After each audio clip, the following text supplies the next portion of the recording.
నమస్కారం. మా గల్ఫ్ న్యూస్కి స్వాగతం. ప్రతిరోజు 6 దేశాల తాజా వార్తల బులెటిన్ మీకు అందించబడుతుంది. సౌదీ అరేబియాలోని చాలా ప్రాంతాల్లో ఓ మోస్తరు నుంచి భారీ వర్షాలు కురుస్తున్నాయని నేషనల్ సెంటర్ ఆఫ్ మెటియాలజీ తెలిపింది. జాజాన్, అసిర్, అల్ బహా, మక్కా, తబుక్ మరియు మదీనా ప్రాంతాల్లో వర్షాలు కురుస్తున్నాయి. రియాద్ ప్రాంతంలోని కొన్ని ప్రాంతాల్లో తేలికపాటి నుంచి ఓ మోస్తరు వర్షాలు కురుస్తున్నాయి. జాజాన్, అసిర్, అల్బహా మరియు మక్కా ఎత్తైన ప్రాంతాల్లో భారీ వర్షాలు కురుస్తాయని వాతావరణ శాఖ పేర్కొంది. ప్రజలు జాగ్రత్తగా ఉండాలని, వాతావరణ అధికారుల సూచనలను పాటించాలని సూచించారు.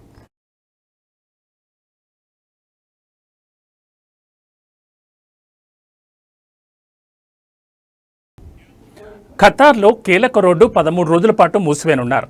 మెయింటెనెన్స్ పనుల కారణంగా Jassim bin Thani bin Jassim Al Thani స్ట్రీట్ను రాస్ అల్ నౌఫ్ స్ట్రీట్తో కలిపి సిగ్నలైజ్డ్ జంక్షన్ మూసివేస్తున్నట్లు పబ్లిక్ వర్క్ అథారిటీ ప్రకటించింది. ట్రాఫిక్ ఆంక్షలు ఆగస్టు 18వ తేదీ అర్ధరాత్రి నుంచి ఆగస్టు 31వ తేదీ వరకు అమల్లో ఉంటాయి. ఈ సమయంలో దోహా వైపు వెళ్లే వాహనాలను ప్రత్యామ్నాయ రోడ్లకు మళ్లిస్తారు. Jassim bin Thani bin Jassim Al Thani street, Ras Al Nouf street నుండి దోహా వైపు వచ్చే వాహనదారులు తమ గమ్యస్థానాలకు చేరుకోవడానికి ప్రత్యామ్నాయ మార్గాలను ఉపయోగించాలని పబ్లిక్ వర్క్ అథారిటీ సూచించింది.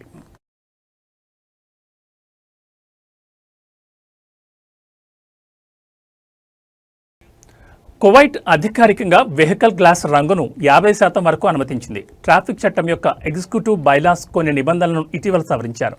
మొదటి ఉప ప్రధానమంత్రి మరియు అంతర్గత మంత్రి షేక్ ఫహద్ అల్ యూసెఫ్ ఈ కొత్త ఉత్తర్వులను జారీ చేశారు. వెహికల్ తయారీదారుల స్పెసిఫికేషన్ల ప్రకారం వాహనాలకు గ్లాస్ గాజను అమర్చవచ్చు. దాంతోపాటు టిన్నెడ్ ఫిల్ములు కూడా పెట్టుకోవచ్చు. అయితే టింటెడ్ ఫిల్ములు 50% మించకూడదని ఉత్తర్వుల్లో స్పష్టం చేశారు.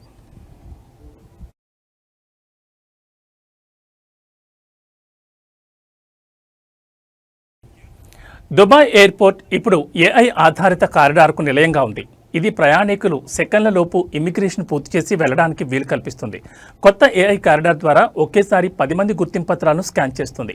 ఇప్పుడు ఎయిర్పోర్ట్ ఏఐ వ్యవస్థలు క్రాసింగ్ల వద్దకు రాకముందే ప్రయాణికుల డేటాను గుర్తిస్తాయని దుబాయ్లోని general directorate of identity and foreigners affairs director general lieutenant general Mohammed Ahmed Al Marri తెలిపారు.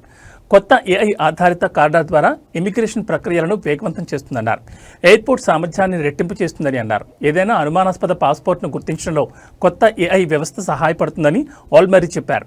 కాగా ఎయిర్పోర్ట్స్ కౌన్సిల్ ఇంటర్నేషనల్ వరల్డ్ నివేదిక ప్రకారం 2024లో అంతర్జాతీయ ప్రయాణికుల రద్దీ పరంగా దుబాయ్ ఎయిర్పోర్ట్ ప్రపంచంలోని అత్యంత రద్దీగా ఉండే ఎయిర్పోర్ట్ తన స్థానాన్ని నిలుపుకుంది.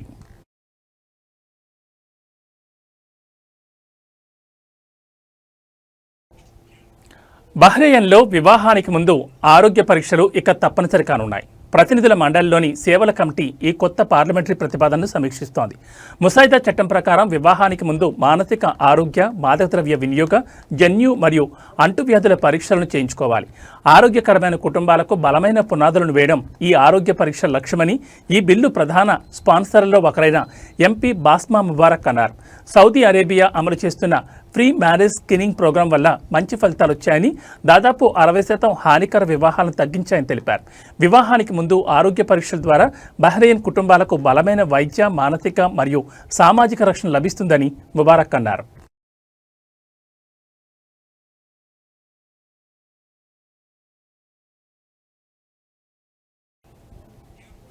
ఒమన్ సుల్తానేట్లో అల్పపీడన ద్రోణి ప్రభావం కారణంగా ఆగస్టు 21 వరకు 5 రోజుల పాటు వర్షాలు కురుస్తాయని సివిల్ విమానయాన అథారిటీ తెలిపింది.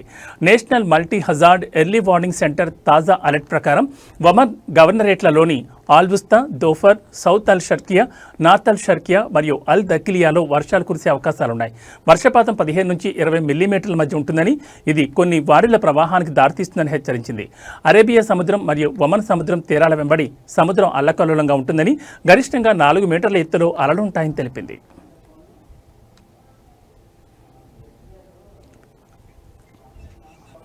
ఇవి మా గల్ఫ్ న్యూస్ విశేషాలు. మరో బులెటిన్లో మళ్ళీ కలుద్దాం. నమస్కారం.